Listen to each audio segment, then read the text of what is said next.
how AEW Dynamite should have ended. I'm entering the fantasy booking game again.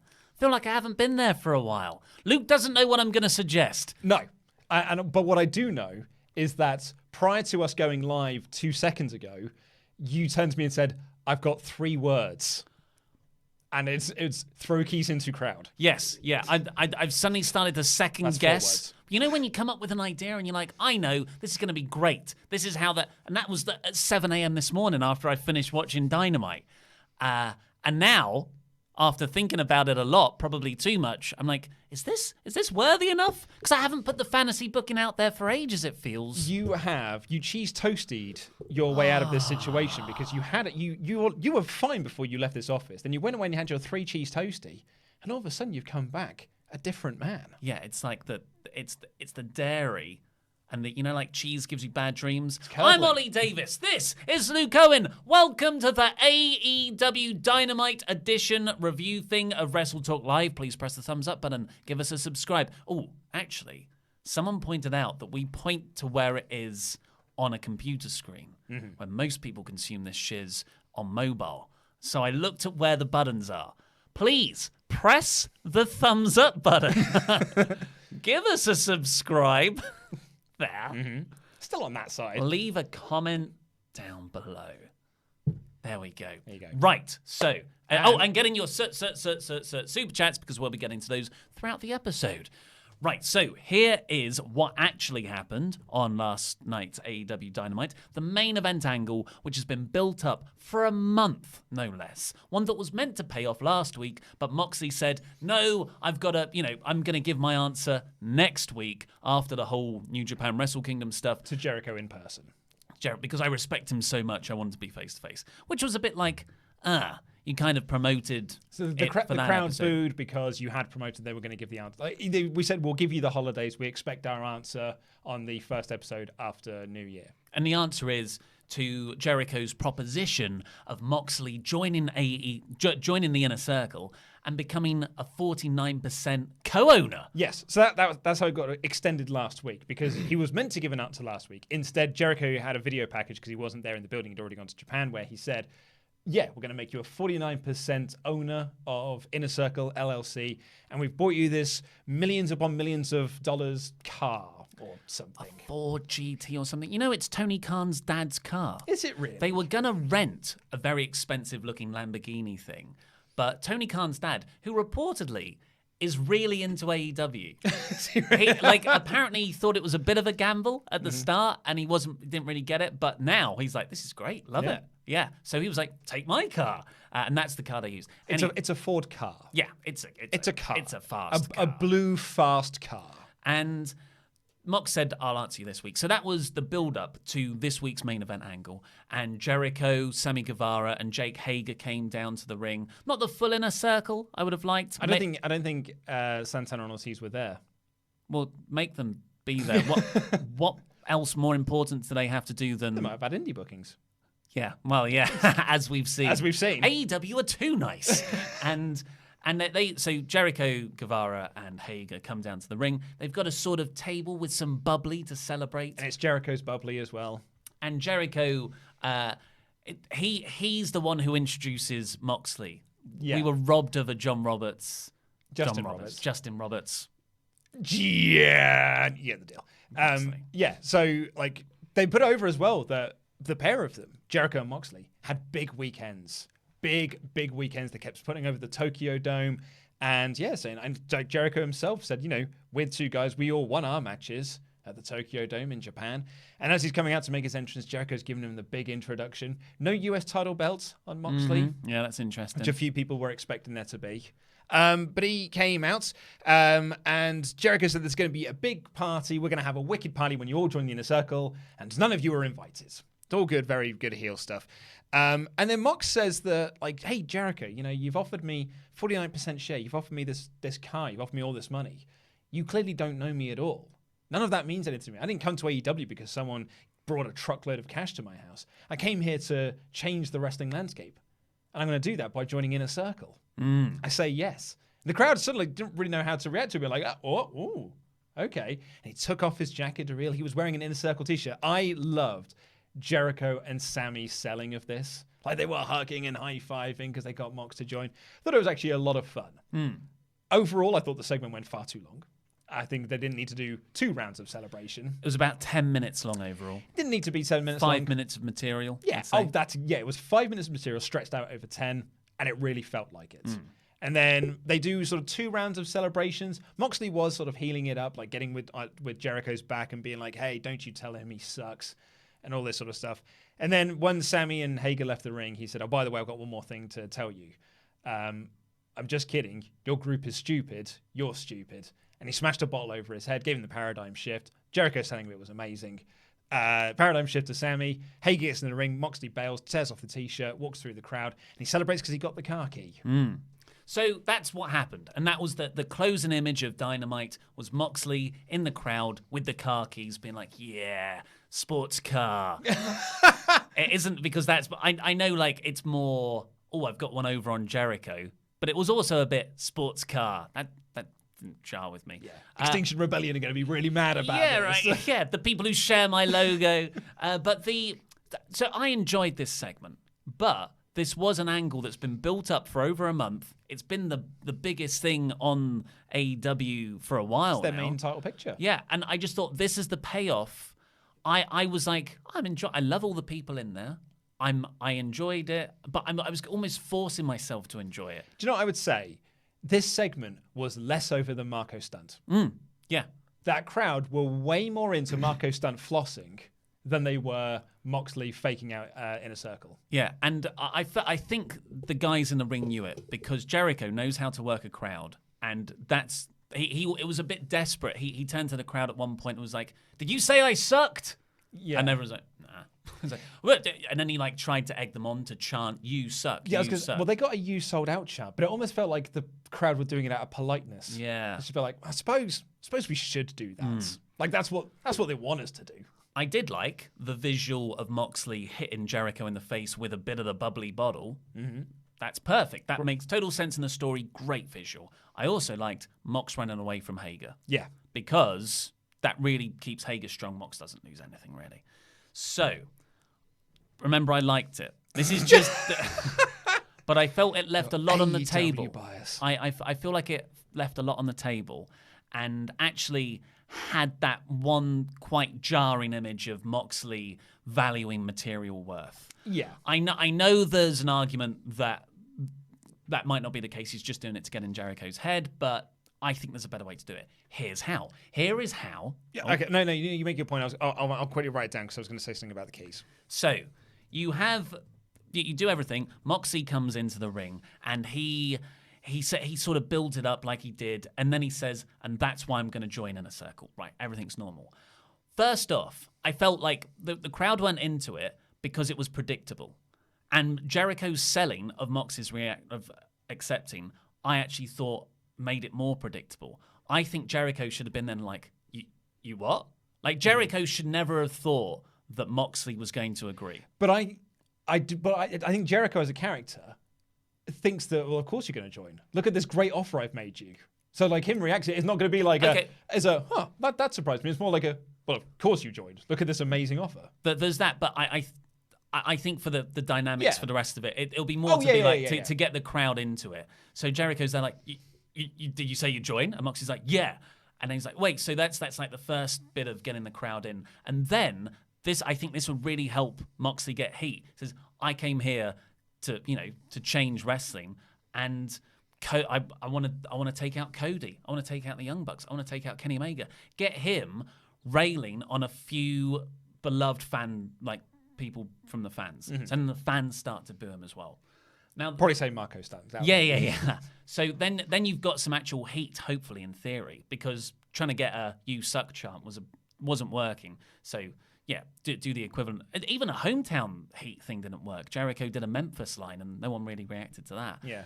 So have the celebration. Don't do it twice. Make it a lot more condensed. What I really felt that the end reveal was the real big problem here. It just wasn't dramatically impactful enough. So you do the thing where they're all celebrating. Jericho's overjoyed because secretly in his head, I didn't know it was going to happen. Woohoo! It's the cocky, arrogant heel. And then Mox is like, making sort of everyone celebrate towards the hard cam, and that's when you get that shot of dramatic irony. When Moxley's standing behind Jericho, the facial expression changes. He takes one swig of the champagne bottle and then turns it into a sort of mallet, some kind of mallet position. Yeah. And that's when he hits Jericho over the head. I don't know what you do with Sammy and Hager, but at this point, Jericho's down. He's like, oh no, I've been betrayed. And everyone's like, yes, Moxley, you're with us. We always kind of knew that, but this was a good journey we went on. And then Moxley gets the keys, holds it in front of Jericho's face. Jericho's like, no. And then Moxley throws them into the crowd. That's the bit. Because then Moxley is then again a man of the people. He doesn't care about material worth. I think that's a lot more impactful than I'm worried that the next couple of weeks is I've got your car. Whoa. Which is a bit like rubbish WWE. It fits in with that whole 80s style of booking, which Cody loves as well. I'm not as much of a fan of that sort of stuff. So my counter to that is my bit of fantasy booking is not for this segment, it's for next week. Okay. Which is, it's holding the car hostage and you Austin this whole situation. Like, what meant more to Triple H apart from the WWF Championship was the DX Express. So what did Austin do? He blew it up. It was Vince McMahon loved his car. So Austin poured cement into it. You do that sort of thing. You have Moxley blow up the car. And have that as your Austin moment. I think that will be a bit gimmicky. Maybe it will work. But it's totally gimmicky. Yeah. I don't... because that car hasn't been built up as something that's Jericho's. It was bought as a gift for Moxley. So I don't think that personal connection's there. It's only got 1 week of storyline by that point, the actual car as a plot device. I hope they don't do that.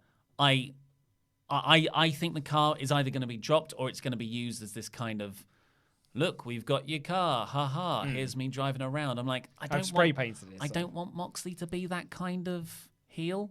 I think that's quite hokey. He's not a heel, it's a babyface. Sorry, yeah, you're totally right. I don't want him to be that kind of badass tweener babyface, because that is then treading towards the hokey S word, which he said that he hated in WWE. It's nowhere near as bad as that stuff. I mean... look, it worked when Austin did it. But that was also, 20 years ago. Yeah. So times have changed. It's a different world now. It might work. It might also not. But like we have seen that if there's one thing that Cody loves, it's going back to WCW and that sort of era of stuff. Maybe it's something they'll try. Yeah. I'm just trying to flip through... so Flint Mech has just super chatted in to say Meltzer said the car actually belongs to Shad Khan, Tony Khan's dad, which I said at the start. Not sure they'll blow it up. Well, you can blow up a different car. Like it's movie magic. Yeah, cut back, different car. Like, that wasn't really Vince's limo when it blew up. Vince wasn't really in the limo when it blew up either. I'm just a lot of people saying Spinorama 29. I love that ending. Aside from it going too long, I really enjoyed the segment because I thought everyone's selling of it was really fun.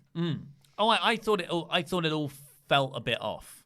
Not just how long it went, but I like the idea. I thought the execution fell flat. I don't think the crowd were massively into it. I will say that. So let's get into your super chats to see what you guys thought. Indeed. Well, Jobber JJ on this main topic of conversation, it says, Super Chat Party! I guess Moxley declined the Inner Circle because no Mitch the Plant. Cassidy and Luchasaurus stare down was awesome. Oh, it was. Yeah. Yes.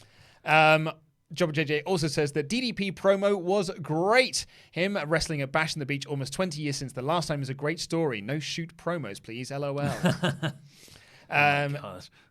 Tim Arndt says, what do you guys think of Dave Brown on commentary? My thoughts were, I forgot he was behind the desk. I'm glad you said that because I was worried you were going to say, he was really good. I was he didn't really contribute anything. No, he was just there to be like, here he is. Yeah. They've had that before as well, actually, where they've had sort of like, here is a local person to do commentary, provide commentary for this match. They say nothing, and then off they go. Didn't they do it with Cracker Barrel? They had like a Cracker Barrel guy. I feel like it was on commentary. It was definitely on Dynamite. Yeah. And I can't remember who it was. It was probably like the mayor or something. Yeah. Slamtown. Flame Inc. says, would DDP wrestle for AEW next week? Blacklist him with WWE. Also, for someone who is 63 years old, he looks amazing and has the body to wrestle again. That is DDPY. It's not your mum's yoga. It is not your mama's yoga. And Phoenix says... Should we answer whether it would blacklist yes, him from WWE? No, I don't think so. I think WWE would take him back in a heartbeat. It would actually just make them want him more. Yeah.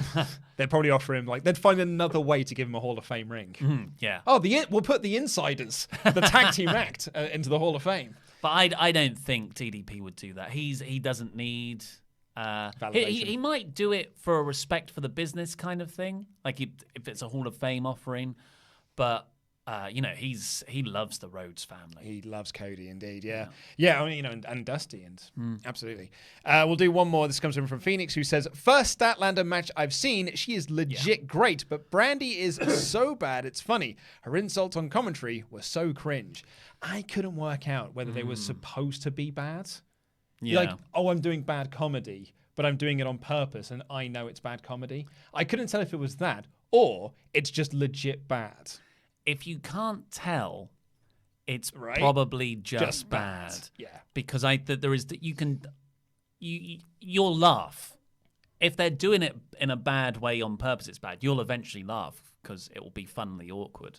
But if it's awkwardly awkward, that's no good. I mean, based on how all the rest of the Nightmare Collective stuff is done, I'm just going to assume it's bad because it's trash television. Should we?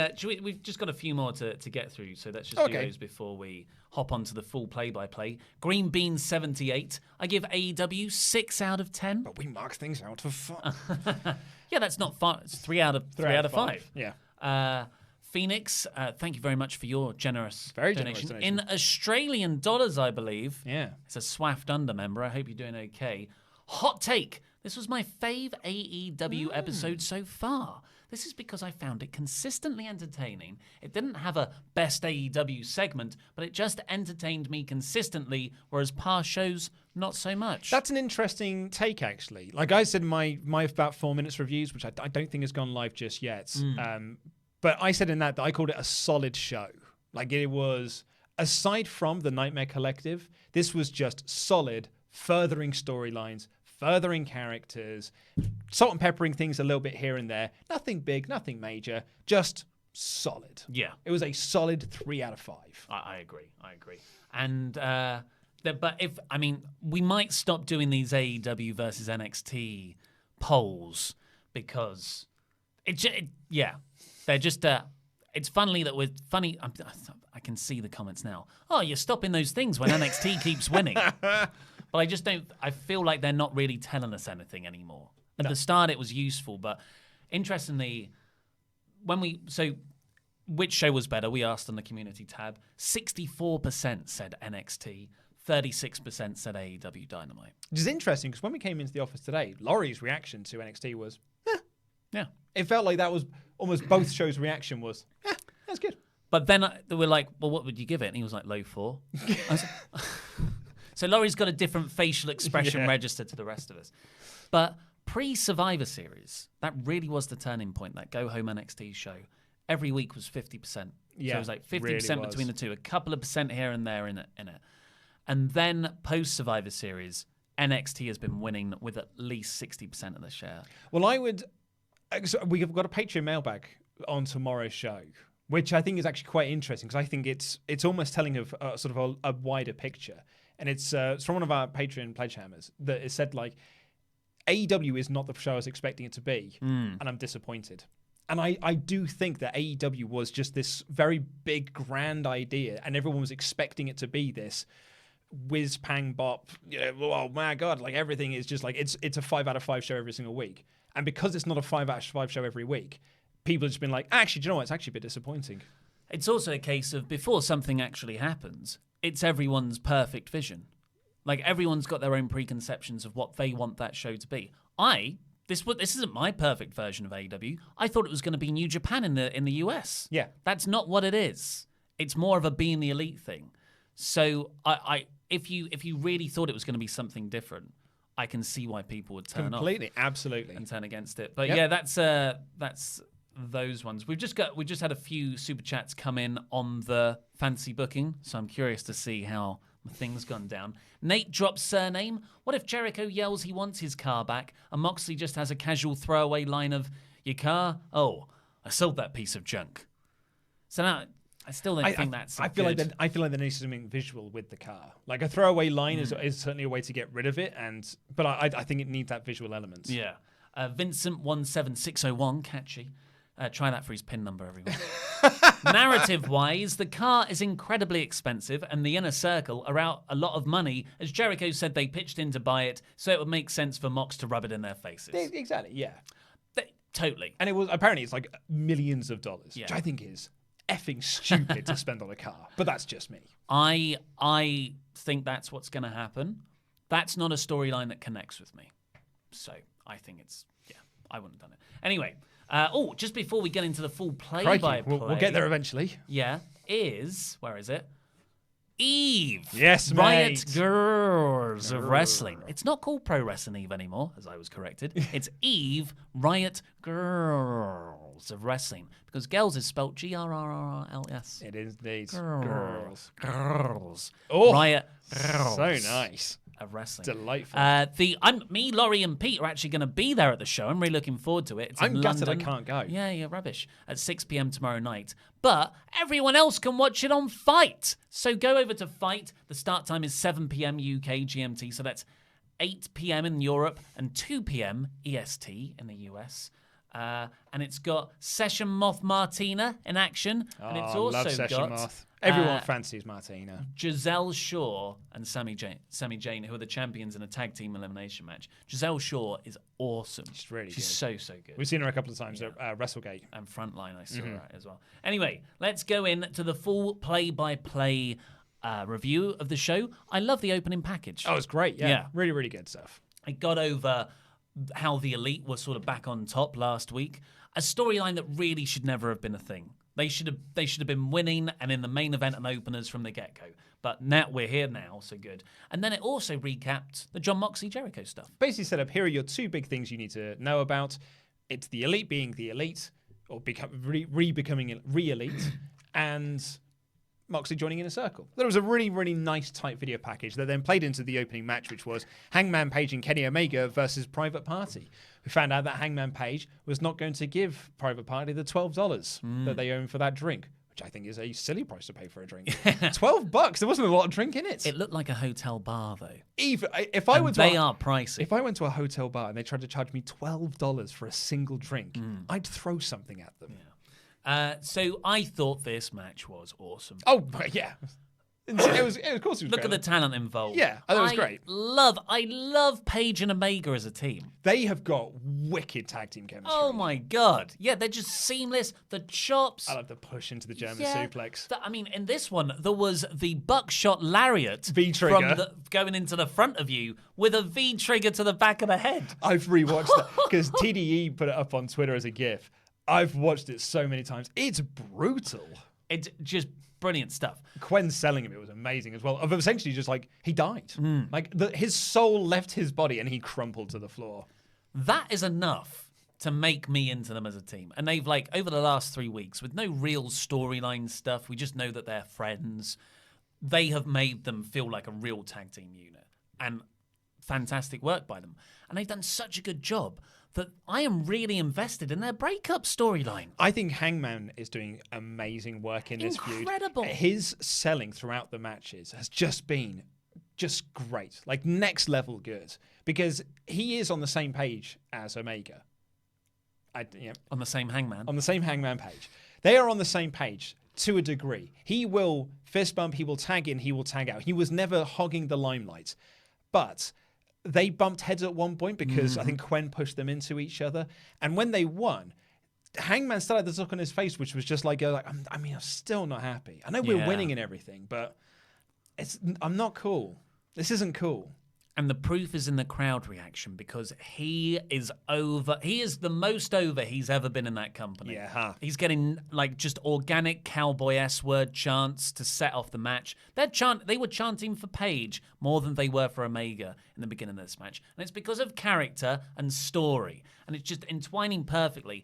Remember where we were just a few months ago. He was main eventing the biggest AEW show ever, arguably, for the inaugural World Championship. And everyone was like, yeah. Yeah. This is, something doesn't fit here.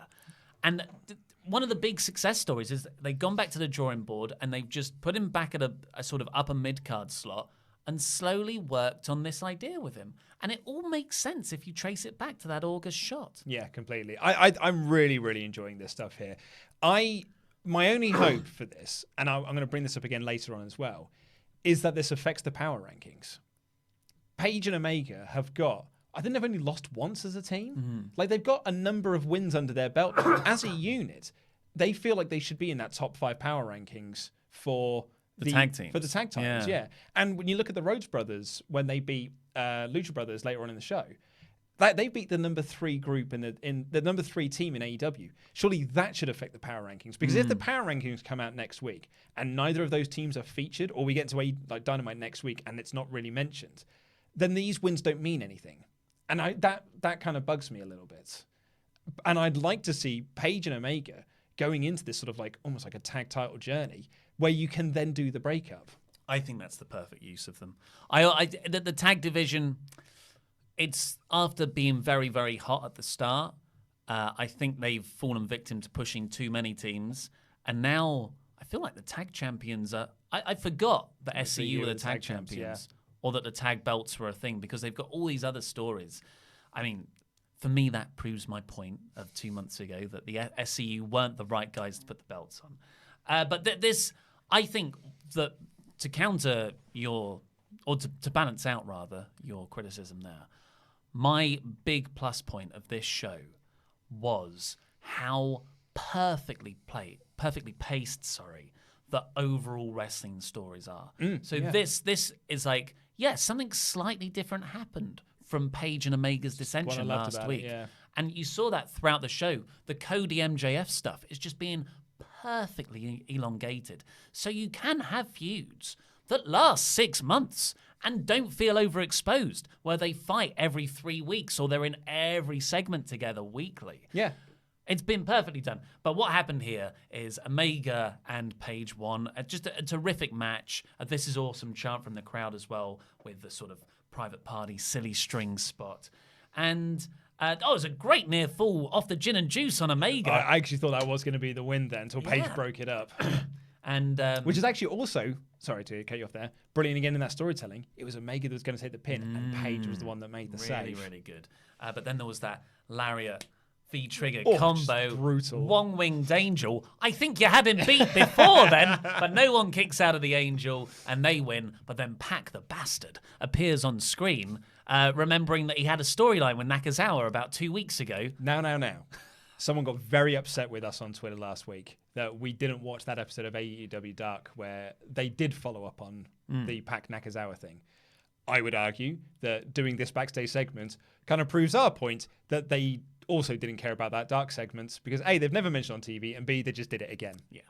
Yeah, so Pac has him in the brutalizer. Loads of people are trying to break it up. Of course, Nakazawa, Omega's best mate. Omega runs back there. Paige doesn't. Nope. In fact, he takes a beer from a fan and just starts drinking with the crowd. Drinking with the fans during the ad break. Alcoholism is over.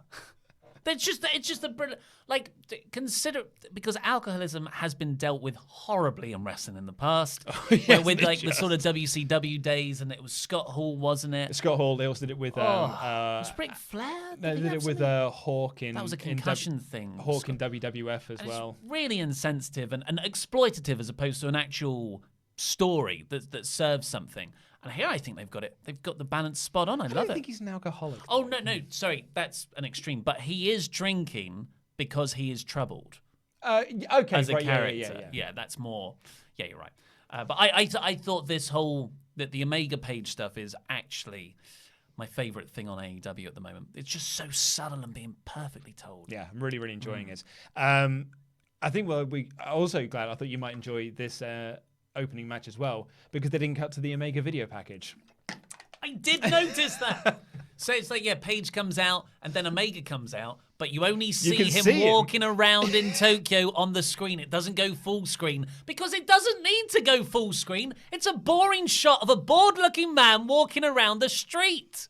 I think we could probably do away with it now because we're not doing that storyline. Yeah. But, I thought it was part of that storyline. Maybe I was just wrong. Maybe it's just Kenny thinks it looks cool. Yeah, I don't know. Unfortunately, and remember, we did like this episode. I know I said I would have booked it differently in the main event, but those were tweaks. Little tweaky tweaks on my Foreign Objects t-shirt here, which you can get at WrestleTalkMerch.com. But this next segment was unfortunately quite like, I think like across the board received bad. I haven't seen anyone defend this. I've seen a lot of people criticize it, and I agree with them. I think this stuff is so bad, it's getting the Dark Order over. Maybe that's the plan. I think this is it, because now, like, the Dark Order got genuine heat in their segment. And I think it is because this stuff is so bad. I was like, man, it could be worse, I guess. Yeah. And, all right, so... You run this down. Chris Statlander and Riho had a match for the AEW Women's Championship. Finally. This was meant to happen last week, but Statlander was double booked, so they pushed it back to this week. They showed Shida and Britt Baker at ringside, both looking a little bit pissed off.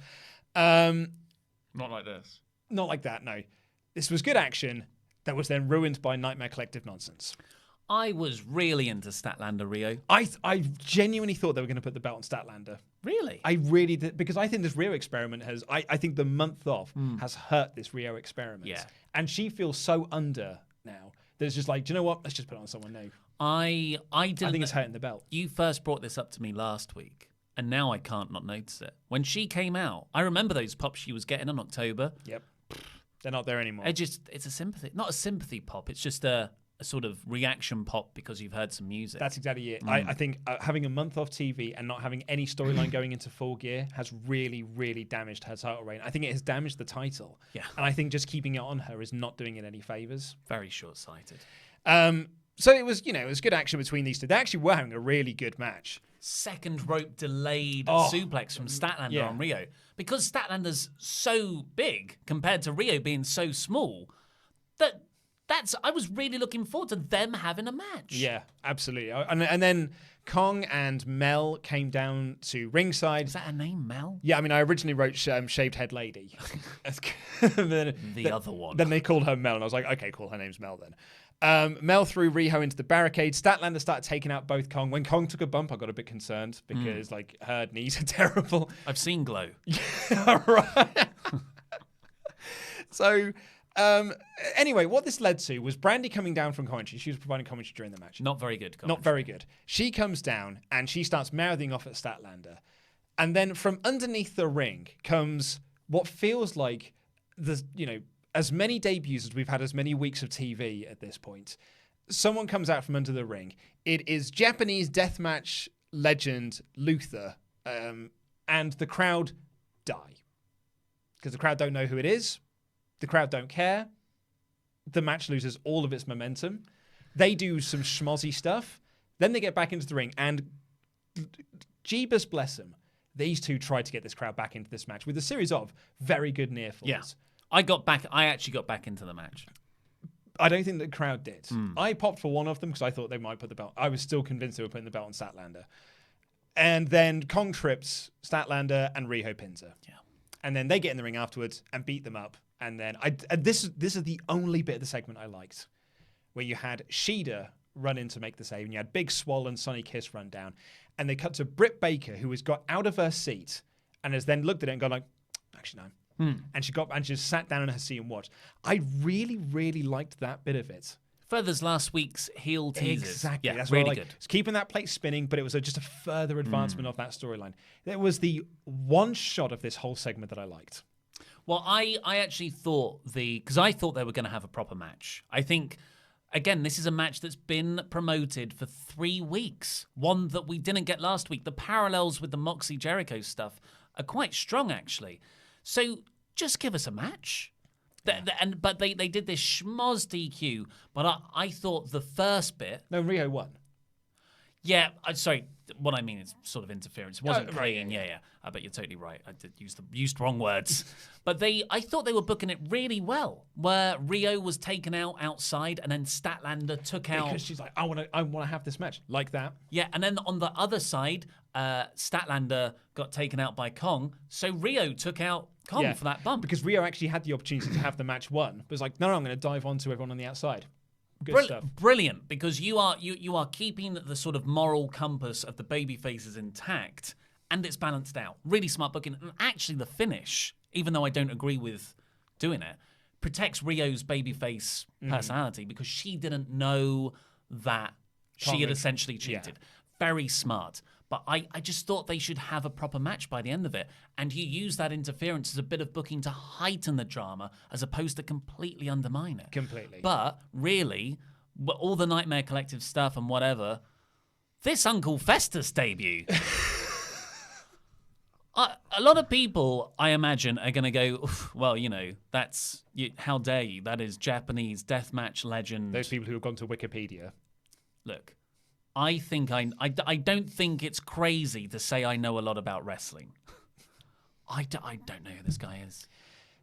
And I would argue that a lot of the viewer, if I don't know who that guy is, a lot of the crowd aren't going to know, and a lot of the mainstream viewers aren't going to know. And apparently, he's Chris Jericho's mate. He retired in 2006. What the hell's he going to do? What does he add to the group? Exactly. Apart from going like, and he's just doing this like quite tacky, hokey, I'm a deranged lunatic stuff, which, might have gotten over in 1996, but it's 2020. And it's yet another flat debut in AEW. And I really think this company hasn't done a solid surprise debut since Moxley. Yeah, because I even agree. Swagger Hager was sort of looking confused most of the time. Yeah. That wasn't a home run.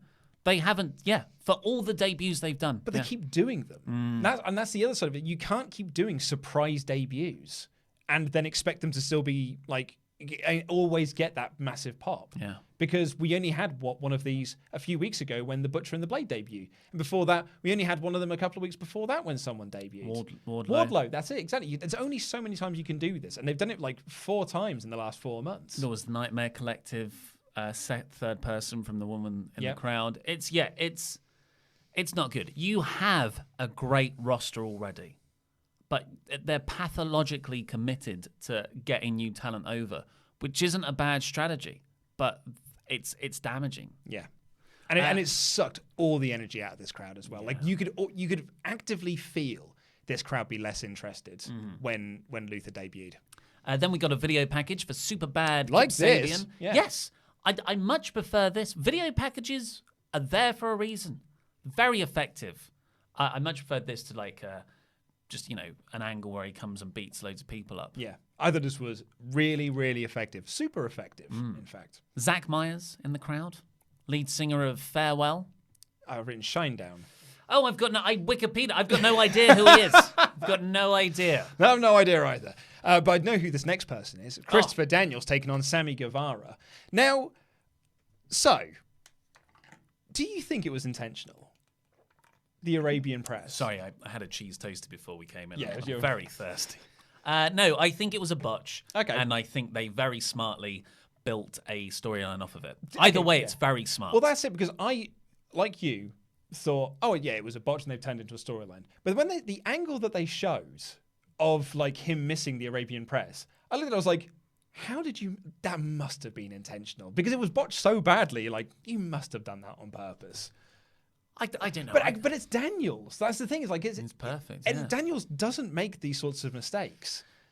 I mean, I can't think of any other recent examples where a major wrestling promotion has intentionally scheduled a weird botch angle. Yeah. Anyway, Daniels, they had a quite a standard match, went through to ad break, but then when when Christopher Daniels was setting up to do the BME, Best Moonsault Ever, Pentagon Jr. comes out onto the apron to Shadow being like, you could try it if you want, but I probably wouldn't recommend it. And that distracted him to allow Sammy to pick up the win. But it was good stuff. I love anything Christopher Daniels does. I love him. Love Daniels. And if it was a botch all those weeks ago, which I think it was, I was taken aback by how many people started ragging on Christopher Daniels. I was going to say, like, it's Christopher Daniels. I know. Like, show the man some respect. Yeah. he's incredible. And I think this is the perfect use of him, working in this sort of mid-card level, getting over guys like Sammy. That's exactly how you use him. Really good use.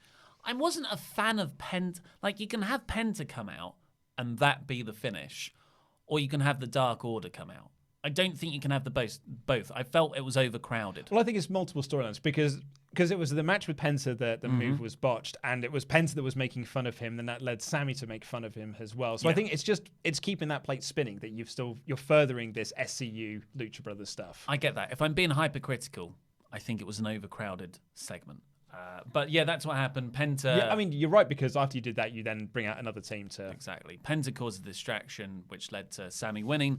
And then immediately after, the Dark Order come out, being like, do you want to. I've written too many luchadors. Can I put my hand up on this? Yep. I like the Dark Order. Well, I much prefer this. This is how they should be positioned in this mid-card slot. I kind of like it. I really like Uno. I think Uno's a really good talker. I really like his delivery. I love their look. I love Grayson. I love Grayson. I am a fan of this act. And this is the first time they've been over. So it was actually, I got quite a bit of a kick from this. When they got out and they got heat, I was like, yes, finally we're getting some heat here. I think they were more over with the video packages. Like just online, it was hashtag Join Dark Order everywhere. Yeah. They had something there. Unfortunately, they jumped the gun too quickly. That I'm in complete agreement with. Dark Order offered the Master Daniels, and he threw it down instead, and SCU'd come down with the Bucks as well, so big brawl there, which is nice that they're carrying on the Bucks' involvement in this. They're not completely dropping that poorly received main event angle. Which I thought they might have done before Christmas Day, which I think this is the best balance. I wouldn't want them to drop it completely. That's too messy, but this is a good way to satisfy both sides. And then Daniels hits a best moonsault ever on Beaver Guy, I've written. Yeah, I mean, I just wrote one of the creepers. Yeah, to show that he still got it. What I loved in this was all the minions the creepers are taken out, but Stu Grayson slides into the ring. 1, 2, 3, 4. Don't care. Yeah. I'm just going to fight all of you anyway. I thought it was wicked. I thought it was badass. I think Grayson's awesome. I think that was a really cool spot. And Uno was always out of the ring as well. Like, as this mob boss, I mean, he's a cult leader. Yeah. Never getting involved. Actually, that was really, really nice. After that, we got Lucha Bros versus Rhodes Bros. Yeah, shame this all took place in the ad break. Yeah, you advertise a match like this. I want all of it. Yeah, I said this in about 4-minute review. In hindsight, I wish this had been saved for a pay-per-view.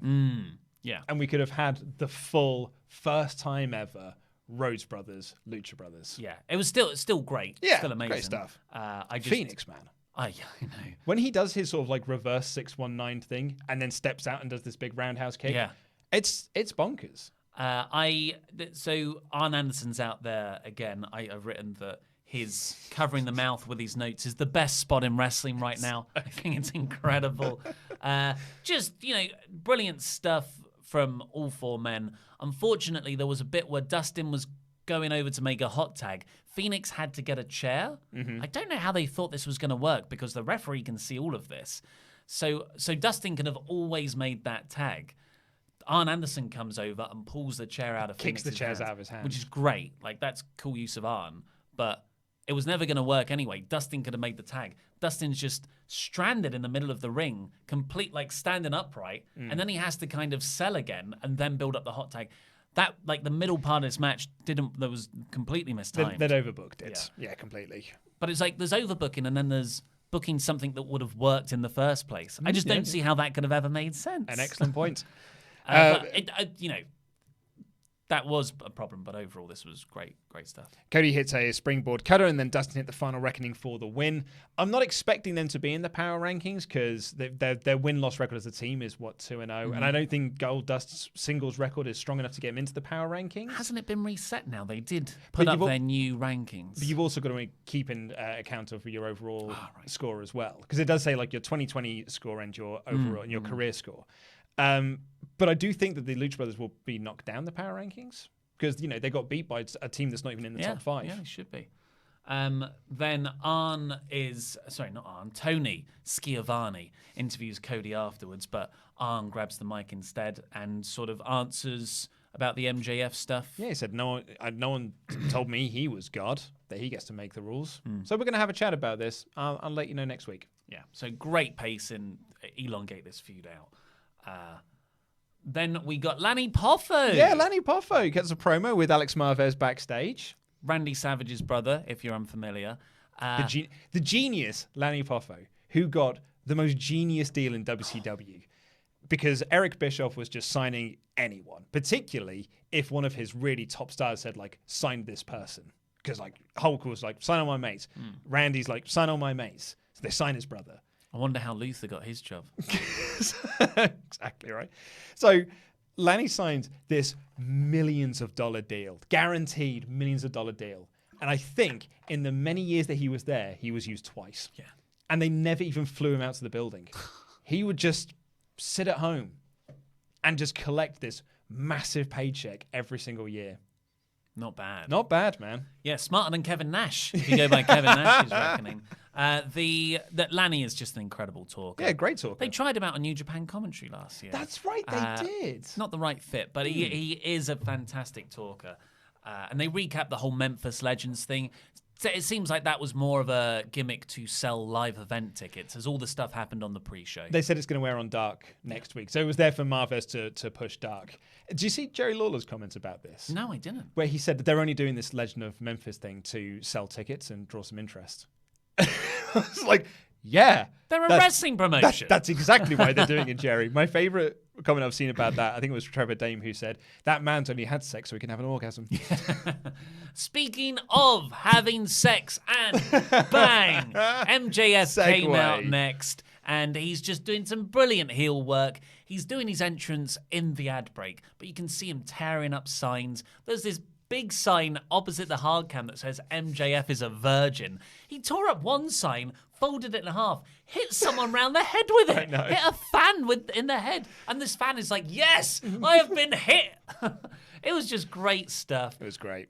He gets into the ring afterwards. He tells Cody to come out. He's his little bitch. But then out comes DDP. Oh, I got excited when I heard DDP's music because when he had his segment last year, when he gave and he had to give MJF the ring, there was a little bit in my was like, oh man, what if we're going to get another DDP match? I'd actually really like another DDP match. Going back even to the scarf angle, he was one of the four men that came out there as well. So when he came out again, I was like, we're getting a DDP match. Yes, we're getting a DDP match. I got super excited for a DDP match. Yeah. I think it's going to happen. Well, it is happening. Well, it is happening. It's happening next week. So DDP comes in. He plugs DDPY, Instagram, Twitter, and he gets an AEW chant going. The man's an incredible promo. So DDP and Lanny Poffo did way better at getting over AEW than Jim Ross did, who at one point in the show called it AWE. I want to point out as well, you can see while DDP's cutting this promo, MJF's on his phone. I thought he was just checking Twitter, but no, he was actually tweeting, and he's tweeted, will this old fart ever shut up? Brilliant. Brilliant. DDP calls him Motormouth Jackoff Friedman. Yep. DDP talks about everyone asking him for one more match, but MJF says, well, I've got the Butcher and the Blade here instead, WCW's Ted, and you're old. You know, all the stuff that DDP was a great promo, and you think, well, you know, I hope MJF isn't shown up here. And then MJF just annihilates him because he goes on that little rant, and at the end he says, and when it's all said and done, I'm going to take one of your diamond daughters, bend her over, and bang. Oh, my God. Just like, and then he said, kiss the ring. That was money. And it made me, like, I was so into DDP when he then grabbed him by the throat, because I'm like, yeah, you get him. Yeah. You get him, Dallas. That twerp just said he's going to bang your daughter in front of your face. That's like, yeah, I just thought that was such an effective way to build a wrestling feud. And then he hits a pair of cutters on the Butcher, the Blade. Tries to hit one on MJF, but get caught with some Wardlow stuff. Low blow from MJF. And they were about to beat him down, and QT Marshall and Dustin ran in to make the save. That's a match next week. 6-man tag. Yeah. It's QT Marshall, Dustin, and DDP versus Butcher, Blade, and MJF. Yeah, so DDP can be protected and all of that. Yeah. The man can, I reckon the man can still go. I think it's going to be great, yeah. Yeah, so either he just does a few moves or he properly wrestles. I would hold him off till I want a singles match. I want a singles match as well, yeah, totally. I want a steel cage. But like it's DDP wrestling on live wrestling on TNT in the year 2020. You know, the last time he'd have done that would have been 2001. Did you like it? I did like it, mate. What was wrong with the Big Show then? Wait, what? On Raw in 2020. DDP's been gone for 20 years. I'm being facetious. But you're absolutely right. Maybe it's I'm into Diamond Dallas Page and I'm not into Big Show. That's fair. Yeah. But like DDP has been gone longer. Yeah. And You are hasn't had completely 100 right, though. DDP, 100 face turns. Best Friends versus Jurassic Express came up next. It's also not the main event. Did I say main event? No. I said Big Show's not. Oh, yeah. not in the main event, yeah. Save myself there. This 6-man is just inspired. I said this to you yesterday. I said, do you know what's on Dynamite tonight? I said they're having a 6-man tag between Jurassic Express and the Best Friends and Orange Cassidy. And then we were like, I mean, it's been booked to annoy Jim Cornette. But I'm super into it. It was probably the most over thing on the entire show. Yeah. And it's just, it was fun. It wasn't this intense wrestling feud. It wasn't even amazing wrestling. It was just people who are over, 2 comedy characters that are incredibly over.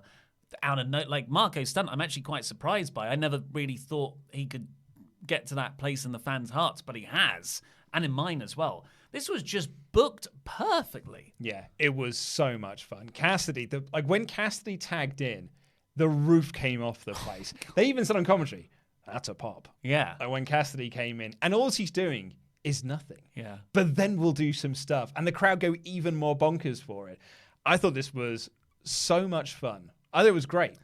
I very rarely shout at my lady partner at 7:30 a.m. when I watch this and tell her to come in and watch something. When Orange Cassidy got that tag, I was like, Anna, get in here now. I paused it. Yeah. I was like, get in here. And she's like, what is it? And I played it. And he just does the little kicks. And he went, And then she walked off. But she's not the point. It's how much I was into it. I was into it when Luchasaurus got the hot tag. Luchasaurus versus Cassidy. Yeah. I just loved everything about this. But there is actually a bit of, storyline in this. And I thought the selling of this was fantastic. Jungle Boy got the pin. Jungle Boy, I think he pinned Chucky T. Yeah. And that is his first win in AEW. And he sold that. Like when he hit the Dragon Runner and got the pin, he looked at the referee even sort of like, oh my God, you pinned someone. And he looks at him, he's like, three? Marco Stunt runs in and they all hug. Luchasaurus gets in and he hugs both of them. He's like, yeah, our boy won a match. Yay! Brilliant. I thought it was really well told stuff. Really good. Yeah, really good. I thought I can see why people wouldn't like that, because if you're not into these guys, you're gonna hate it probably. We are into it.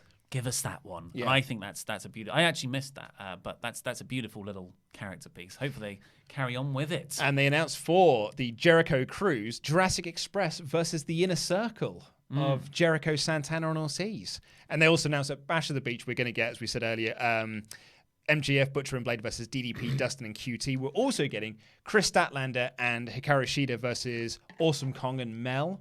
I'd imagine Mel's going to do the majority of that work. Yeah. And we're also getting Pac versus Darby Allin. Yes, please. So we've got a Bash at the Beach next week, patent pending, and I think they got away with this it one. looks like it, and the cruise the following week. That's correct. I don't like summer themes in January. It feels I know. weird. It's because they're like, well, we're in Miami, so I guess we could call it Bash of the Beach. Like, who's going to the beach in January? It's just it's. Mate, America is hotter. But it So would work. maybe they do go to the beach in But January. I don't think their mindset, like whose mindset is beach in January? I love the theme shows. Save them for 6 months. Awesome. Like, do you know what? I'm not going to care, but everyone better be in Hawaiian shirts next week. Yeah. If the commentary team are not in Hawaiian shirts, if there is no sand and surfboards, this has been a colossal waste of time. Yeah. Oh, I agree. Yeah. Yeah. And I'm going to quit Yeah. on AEW. Oh, I will quit all of it. It's dead to me if dead those to me. Hawaiian shirts aren't there. We should have Hawaiian shirts. shirts. I'm making a note now. Yep, I'm get 'em making now. a reminder. You start with this. Overall, I give it a 3 out of 5. Same here. Okay, do the super chats. I was going. Oh, the Patreon shout out. No. You start the Patreon shout I outs. thought I would just leave some dead air as well. I've got to do the Hawaiian shirts. Have you got one? No. What? I've got like 2. I'll bring one in for you. Oh, thanks, mate. Wednesday. I'm It's on the to-do list. I'm a sharp-dressed man, as you can see, wearing my Powerline t-shirt. Right. So Anyway. let's do some Patreon shout-outs. We want to give a thanks to our special $25 and above pledge hammers on Patreon. And when you do pledge at that amount, you get your name shouted out in a WrestleTalk live episode by these two handsome devils right here. But you'll also get all of our extra bonus content, like our drunk cast that we do at the end of the month.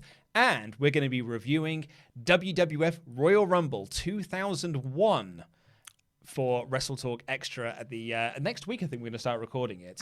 A show I've got a lot of fond memories for. And despite the fact that I was way into Austin, I just wanted Kane to win. Well, we've got to really go fast because we haven't set up a Oh my show. God, you're right. You're absolutely right. Yeah, but we'll get to your super chats right after these. Yo, Adrian! Rocky! Whoa, yeah! Bad connection, Thomas Langton. It's my favourite. Leader of the boys, Dalton Sizemore. Whoa! The incredible Tarzan. Nice. Jeremy Spoken.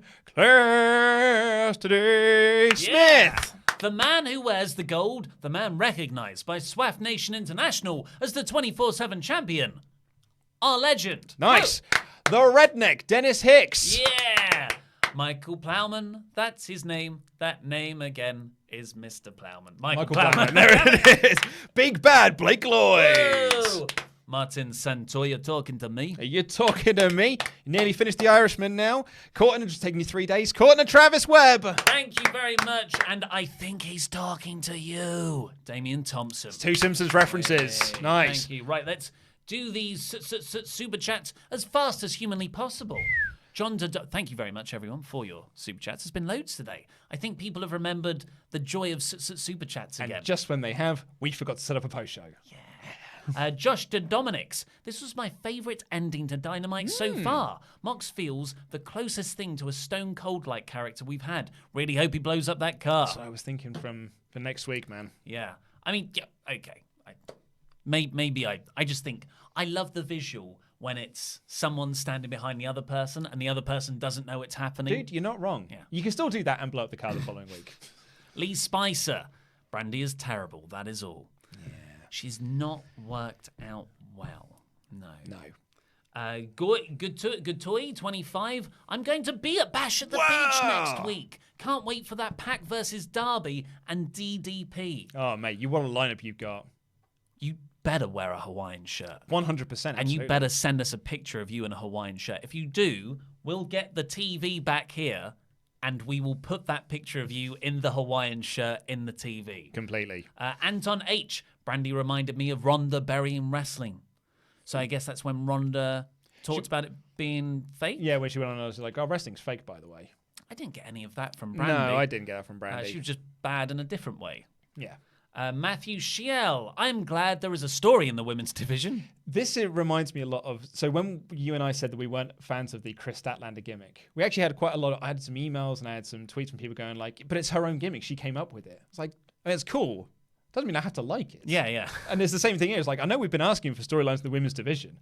Doesn't mean just because now we've got one, I have to like it. Yeah. So it's not a good story. Yeah.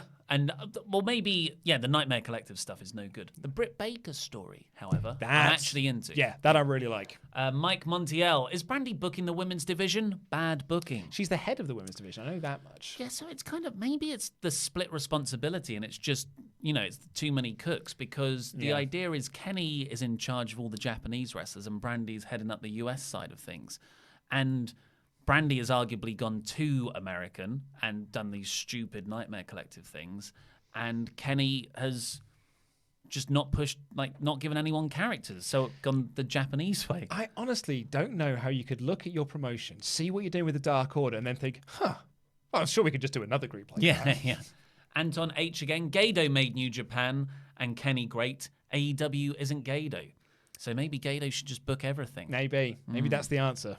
Yeah, but they often say wrestlers are great creative resources and they can offer loads of storylines and ideas themselves and character insights to inform larger stories. But ultimately, you need someone at the top making those decisions. The Vince McMahon. Yeah, you need a Vince McMahon. Vince Russo was great feeding ideas to Vince McMahon who could filter them. That's what I always said about Vince Russo is he would offer 100 ideas and Vince would accept one of them. Yeah, so maybe, Kenny's got loads of ideas, But he didn't really have anyone above him to say, oh, are you sure that, booking you to be rubbish for 6 months on the launch of the promotion is a good idea? You're saying you want to have you walking bored through Shibuya is what you have, is just start your video package? Matthew Shiel, I want to see them do Kong versus Nyla in the future. Agreed. I don't know how you can actually do that, though, because Nyla sort of looks so good when she just destroys people, and Kong can't take that many bumps because of her health. Ian Berkeley, who gets a win first? Peter Avalon or the Beaver Boys, Reynolds and Silver? Well, it's got to be Reynolds and Silver, otherwise the Dark Order thing doesn't work.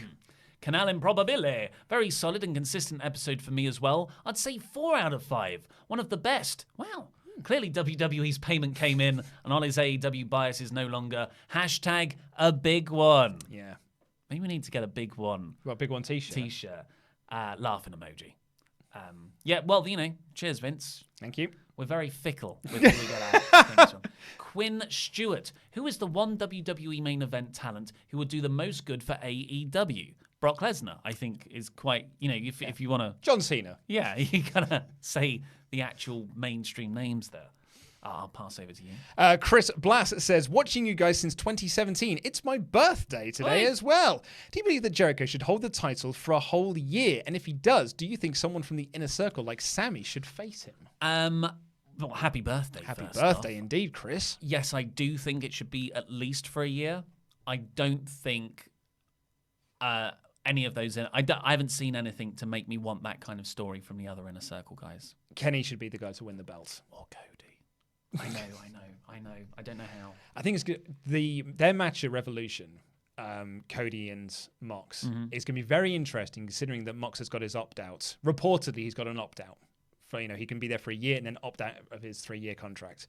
Jay Meitzer says, I think Paige is the Dark Order member with blood on his hands. It was a drunken mistake. That's a nice little thing. Like maybe the Dark Order have got something on him, and ways they inform their cult is by blackmailing people with information. And you did say that you weren't into it being Brandon Cutler because, who cares about Brandon Cutler? Yeah. But people care about Paige. And he is winning now. Vincent Mileage says the Dark Order should absorb the Trash Collective because if I see them on my screen again, I'm just going to switch over to NXT and watch AEW on my DVR. Now, that's quite an extreme thing to have them turn off the entire show because you don't like one thing, but they are rubbish. They are rubbish, and you're like, oh, do I watch the next 15 minutes of this, or do I just flip on to the other channel? And if the other channel's got something good and hooks you in, you're going to stay there. You're going to stay there. So it is, when you're in a war, you really have to consider this sort of stuff. Which is why I also think it was a smart move for them not to have the Legends of Memphis thing. Because when they announced that, I was like, well, there's a channel changer. Wilson Simon says, y'all nailed it. AEW is too nice. Yeah, that's their problem. They respect other companies too much. OGP, Dadon bask in my glory. I explained to my boy that Orange Cassidy can do a 450, and now he wants Orange Cassidy on a pay-per-view, and it's saved until then. Orange Cassidy can do a 450. Oh God, I can't wait for that spot when he eventually busts it out, hands in pockets. No hands, yeah. Nate drops surname. Thoughts on if Broken Matt Hardy is the exalted one, obviously in the Dark Order. But then that makes him feel like he's the leader. Uno needs to be the leader. I've seen so many people have said it should be Marty.